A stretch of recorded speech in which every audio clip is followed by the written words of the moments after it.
You may have to look fast to catch Dr. Barry Booth these days.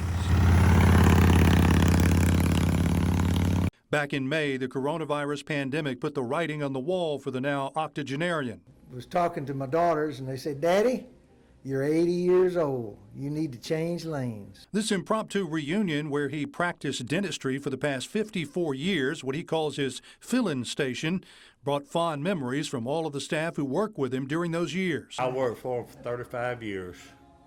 Wow, 35 years. We made a lot of people smile. It would give me a headache every once in a while. I'd have to quit and take a break. And I've worked for 43 years. I've been fixing Dr. Booth's equipment for about 23 years. Needless to say, when Dr. Booth had to tell his staff back in May that he was putting his dental tools away, it was a bit of a shock. I knew it would end, but I didn't know how it would end. It was an emotional decision. We're not crying because it's over. The word is we're smiling because it all happened.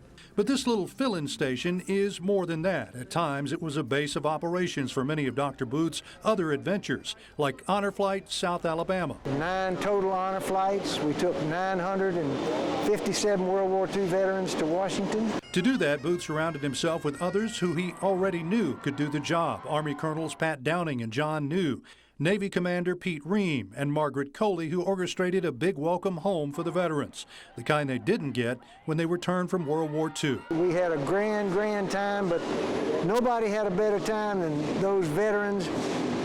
They would say it's the best field trip they've ever been on in their life. The purpose of Honor Flight was to take the vets, many who couldn't go on their own because of health or finances, to see their memorial in Washington.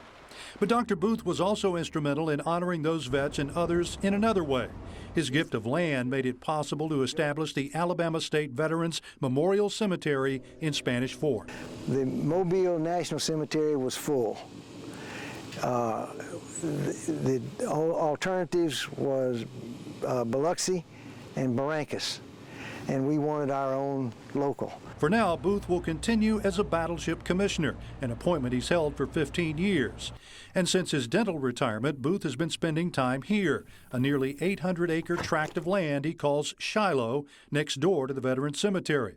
That's when he's sitting still.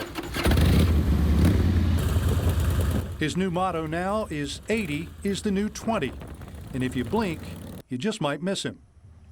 Bill Riles, WKRG News 5.